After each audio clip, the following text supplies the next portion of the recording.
اس سے پہلے خان صاحب 8 اکاؤنٹ کو مان رہے تھے اور 13 کو چھپا رہے تھے. اچھا اس دوران وہ 5 سال یہ بیان حلفی جمع کراتے رہے. اب اس پہ بھی اعتراض ہے یہ بیان حلفی تھا یا نہیں تھا. وہ یہ بیان جمع کراتے رہے الیکشن کمیشن کو کہ ہمارے ان اکاؤنٹ کے علاوہ کوئی اکاؤنٹ نہیں ہے اور ہم نے کوئی ممنوعہ فنڈنگ حاصل نہیں کی. حالانکہ الیکشن ایکٹ جو ہے پارٹی الیکشن ایکٹ ہے اس میں یہ واضح طور پہ ہے کہ آپ کی کوئی بھی جو جماعت ہے وہ بیرون ملک سے فنڈز حاصل نہیں کر سکتی. اور اگر آپ نے حاصل بھی کیے ہیں تو اس کو بتانا پڑے گا آپ کو کہ یہ ہمارے کارکن ہیں یا ہمارے عہدیدار ہیں, انہوں نے اس ذرائع سے یہ ہمیں بھیجے ہیں. اب آپ 13 اکاؤنٹ چھپائیں اور پھر بھی صادق اور امین ٹھہریں. آپ اپنی تفصیلات جو اکاؤنٹ کی وہ الیکشن کمیشن کو نہ دیں اور پھر بھی آپ اپنے آپ جماعت کو صاف اور شفاف کہیں, یہ بات سمجھ آنے والی نہیں ہے اور قرینہ قیاس بھی نہیں ہے.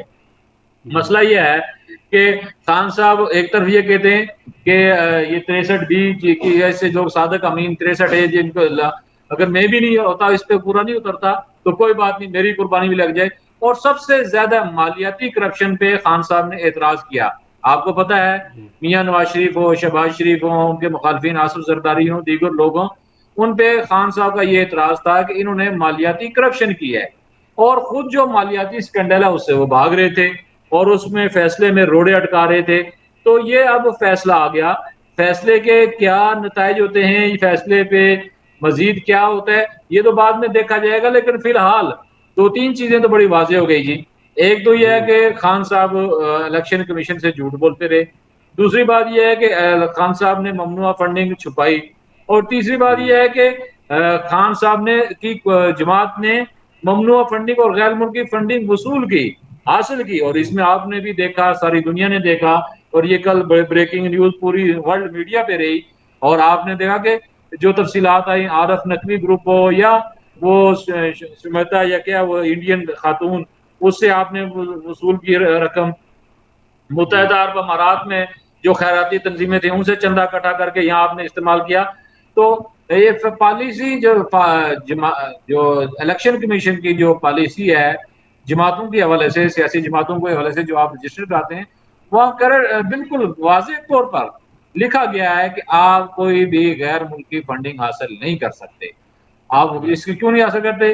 اب اگر اس پہ دوسرا مقدمہ چلتا ہے اور وہ بڑا سنگین ہے کہ آپ نے غیر ملکی فنڈنگ حاصل کر کے ملک کو عدم استحکام کا شکار کیا, ملک کے خلاف سازش کی, یہ تو سیدھا سیدھا پھر غداری کی طرف گیم چلی جائے گی اور یہ اس میں تو بڑا مشکل پیش آ جائے گی.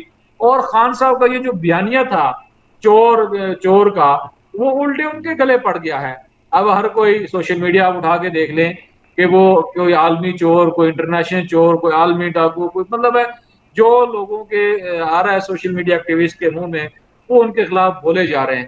تو اب حالت تو یہ ہے کہ کل سے سوشل میڈیا جو پی ٹی آئی کا جو سب سے اسٹرانگ سوشل میڈیا تھا اس میں سکوت مرگ طاری ہے. اگرچہ وہ کوشش کر رہے ہیں کہ اس فیصلے کے کوئی تشریح اپنی من پسند کی جائے, کوئی تعویل کی جائے, کوئی اس طرح کے بہانے کیے جائیں, لیکن حقیقت یہ ہے کہ دیکھیں لوگوں کے سامنے آ گئی چیز کہ آپ نے فنڈ بھی وصول کیے, غیر ملکیوں سے بھی وصول کیے, انڈین شہریوں سے بھی وصول کیے, دیگر سے بھی وصول کیے, اور یہ سارے غیر قانونی فنڈ تھے.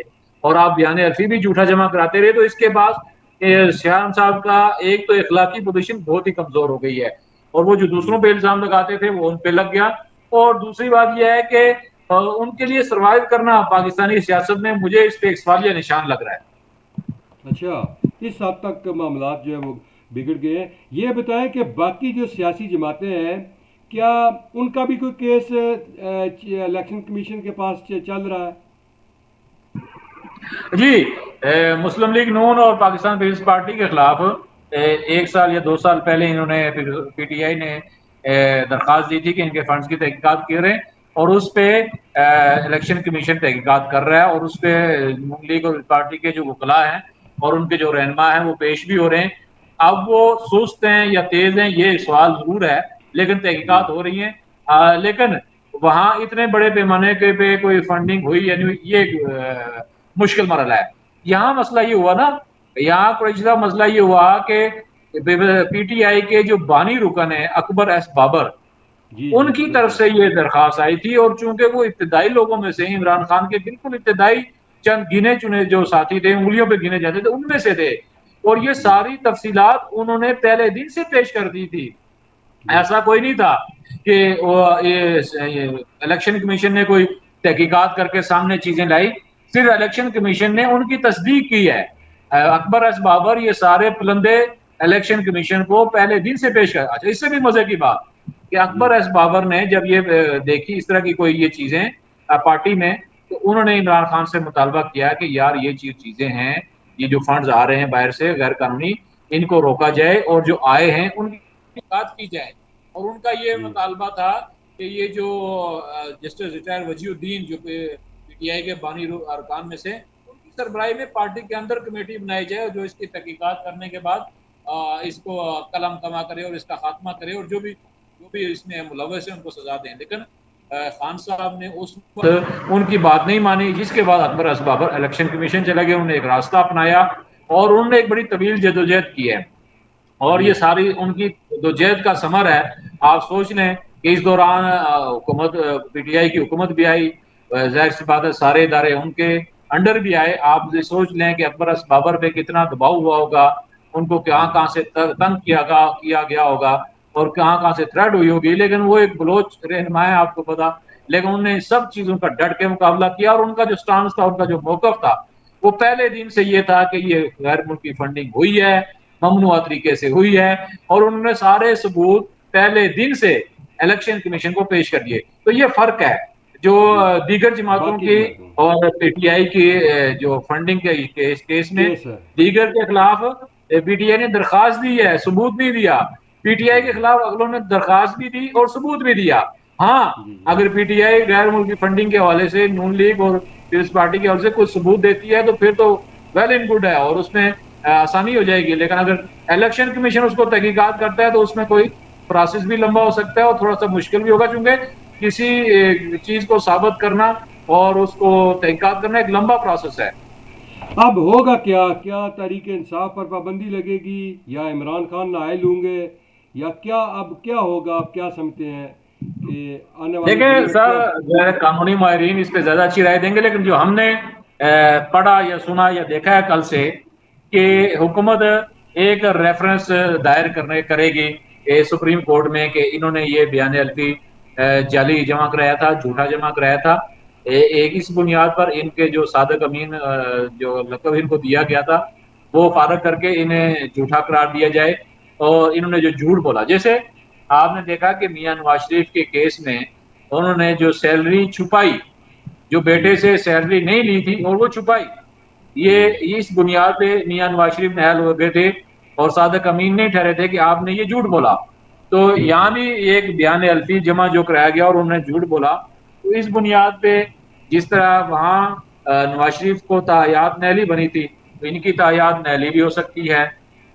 دوسری بات یہ ہے کہ چونکہ اس میں جو خالی یہ نہیں ہے, ان کے جو پارٹی کے دیگر رہنما بھی ہیں جن کے نام پہ اکاؤنٹس تھے یا جو اس میں ملوث تھے, وہ بھی ان کے ساتھ نائل ہو سکتے ہیں.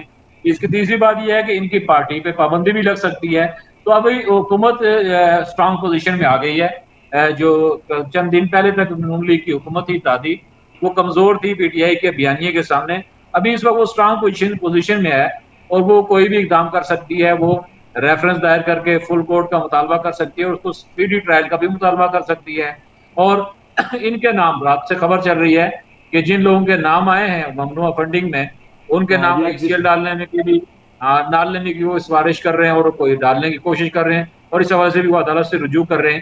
اس کے ساتھ ساتھ نون لیگ کی جو اتحادی جماعتیں ہیں, مولانا فضل الرحمان وغیرہ, ان کی طرف سے یہ مطالبہ زور پکڑ رہا ہے کہ ان پی ٹی آئی پہ پابندی لگائی جائے اور عمران خان پہ بھی تاحیات پابندی لگائی جائے. اس طرح عمران خان کے جو مخالف ہیں ان کی طرف سے یہ مطالبہ زور پکڑے گا کہ ان پہ تاحیات پابندی لگائی جائے. اور خان صاحب کا جو اخلاقی پوزیشن ہے وہ کمزور ہو گیا. مجھے یہ جو نتیجہ جو میں نکالنا آپ کو سمجھانا چاہ رہا ہوں کہ اگر خان صاحب مستقبل کی سیاست کرنا چاہتے ہیں تو انہیں پھر یہاں لے دے کرنا پڑے گا, جو میں سمجھا ہوں, اور انہیں حکومت کی طرف مفاہمت کا ہاتھ بڑھانا ہوگا. اور وہ یہ کہہ سکتے ہیں حکومت سے, اگر انہوں نے عقل و دانش سے کام لیا اور انہوں نے مفاہمت سے کام لیا کہ ٹھیک ہے آئیں ہم الیکشن ریفارم کرتے ہیں, الیکشن اصلاحات کرتے ہیں, سیاسی مخاصمت کا جو درجہ حرارت ہے اس کو کم کرتے ہیں, معاشی صورتحال کی بہتری کے لیے کوئی آگے بڑھتے ہیں.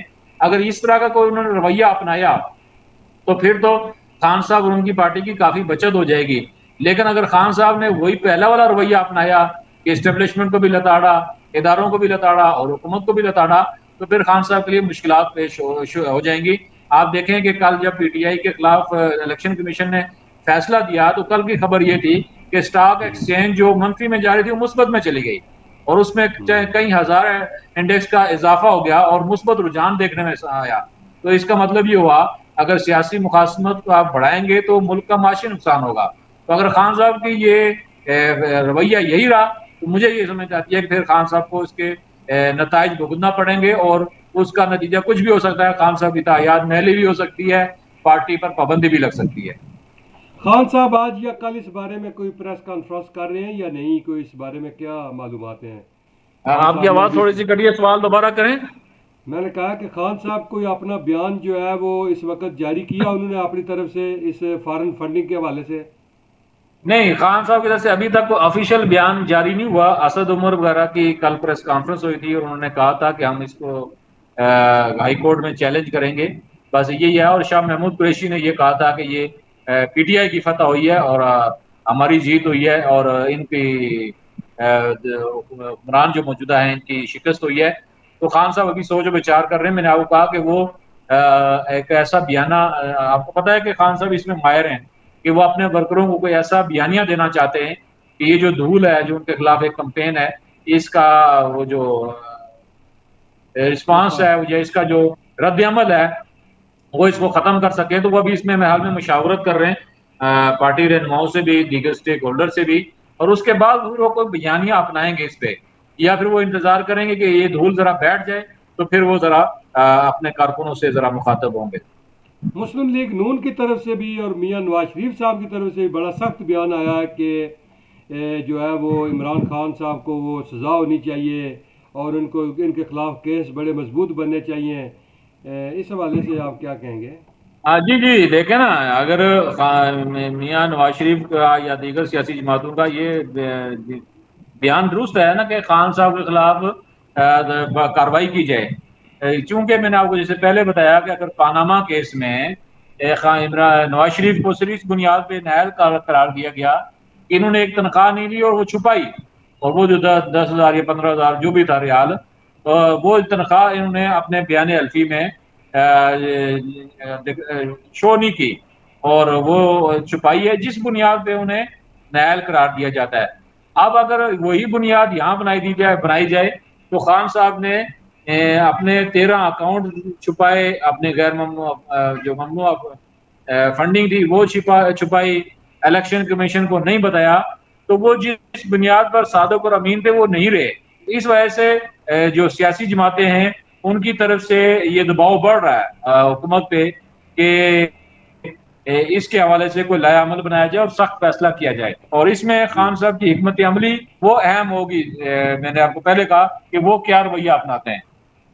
جی, تو پنجاب کی کیبنٹ بھی انہوں نے بنا دی ہے, پنجاب کی کیبنٹ بنائی ہے, اس میں انہوں نے کاف لیگ کا ایک بھی منسٹر نہیں بنایا. تو کچھ خبریں آ رہی ہیں کہ کاف لیگ کے چند ممبران جو ہے وہ چودھری شجاعت حسین صاحب کے پاس پہنچ گئے ہیں.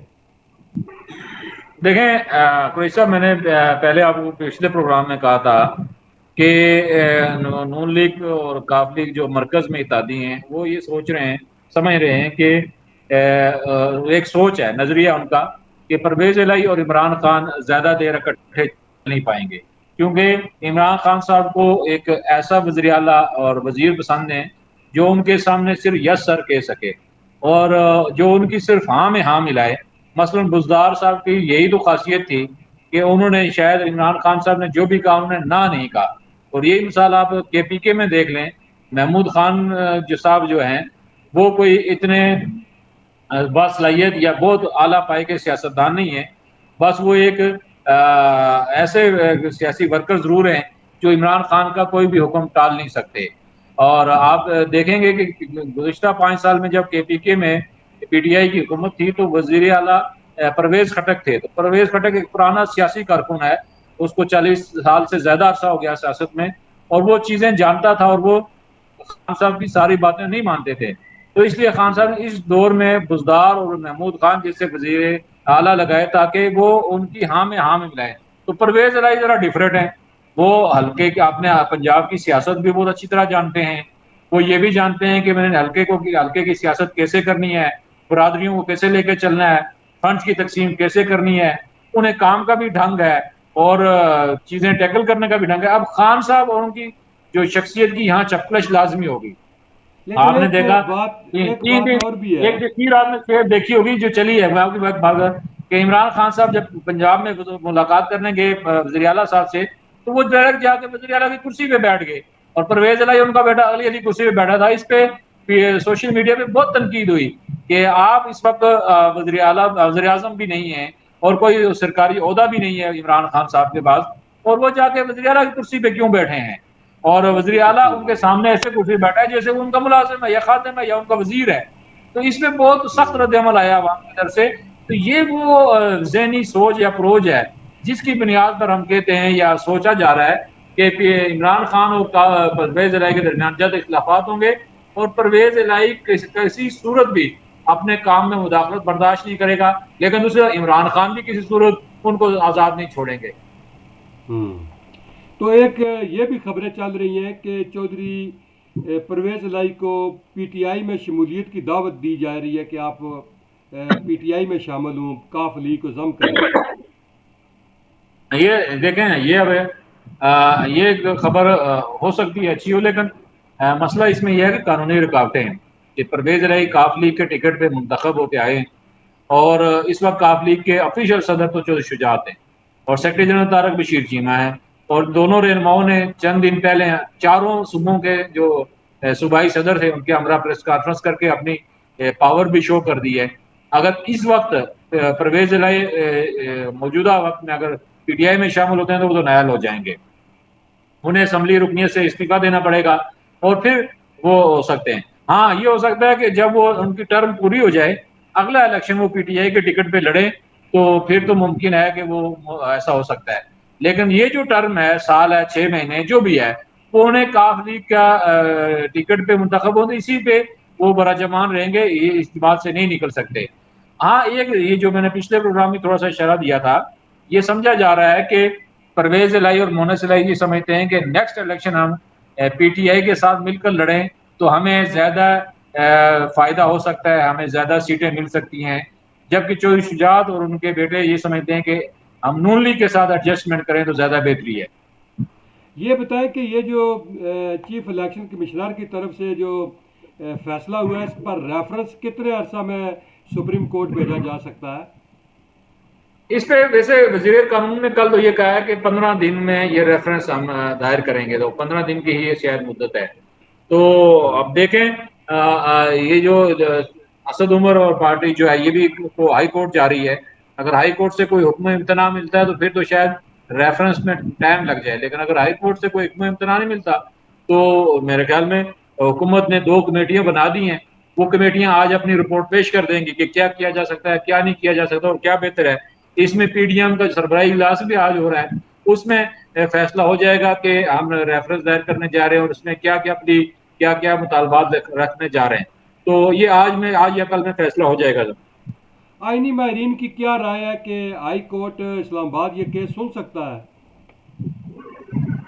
اب دیکھیں یہ ان کی جو درخواست ہے وہ سامنے آئے، اور اس پہ جو ان کو جہاں جہاں اعتراضات ہیں، وہ کن چیزوں پہ اعتراض کرنا چاہ رہے ہیں، کہاں انہیں مسائل ہیں، اس کے بعد پتہ لگے گا۔ ہائی کورٹ یہ بھی کہہ سکتا ہے کہ ٹھیک ہے، آپ کو ہم واپس الیکشن کمیشن بھیج دیتے ہیں، الیکشن کمیشن دوبارہ جس چیز پہ آپ کو اعتراض ہے سن کے فیصلہ کر دے، تو یہ بھی ہو سکتا ہے۔ اس میں بھی ان کو دونوں جو فریقین ہیں ٹائم مل سکتا ہے ان کو، تو یہ لیے ان کی درخواست آج کل میں جب سامنے آتی ہے تو پھر کوئی پتہ لگے گا۔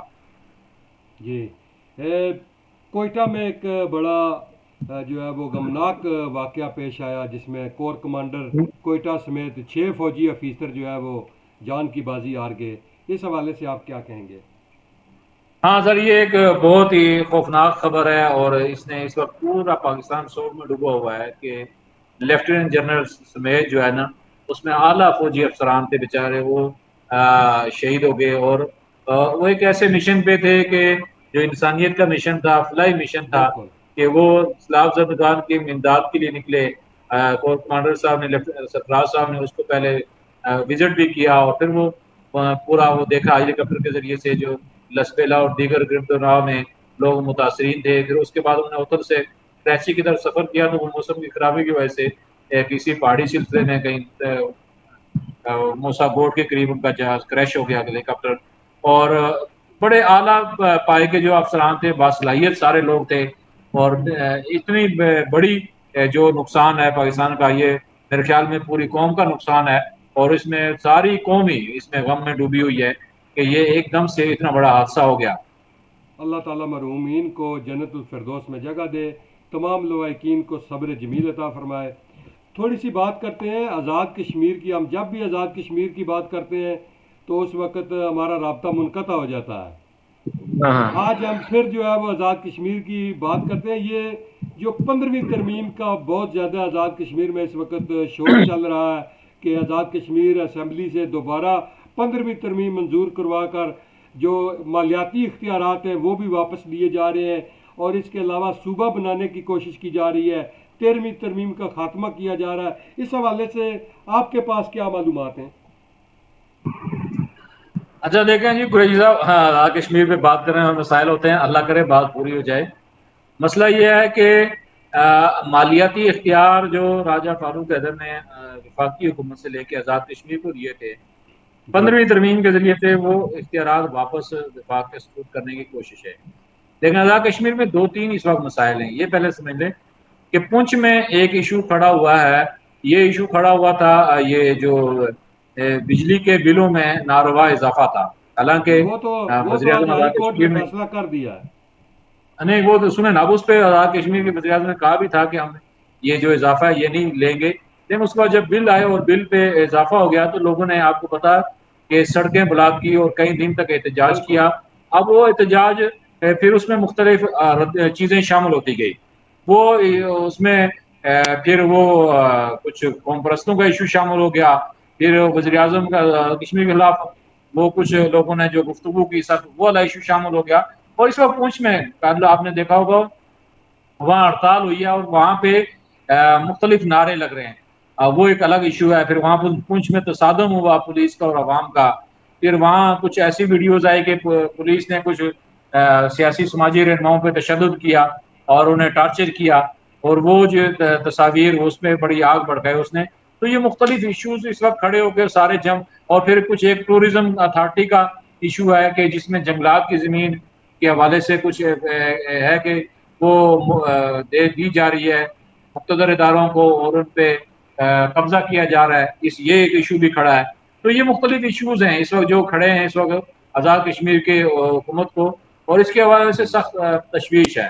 اب یہ نون لیگ کی قیادت نے جو آزاد کشمیر ہے انہوں نے بڑا واضح طور پہ کہا کہ ہم 15ویں ترمیم کے حمایتی نہیں ہیں. پھر اس پارٹی کی طرف سے بھی یہ بیان دیا جا رہا ہے. لیکن اگر کوئی ایسی ترمیم کی کوشش کی جاتی ہے تو مجھے نہیں لگتا کہ اگر حکومت جو پی ٹی آئی اگرچہ ان کے پاس 2/3 اکثریت کے قریب ووٹ موجود ہیں، لیکن کہ وہ اگر ایسی کوئی کوشش کرتی ہے اور دیگر جماعتوں کو اعتماد میں نہیں لیتی تو اس کے لیے یہ پاس کرانا کافی مشکل ہوگا.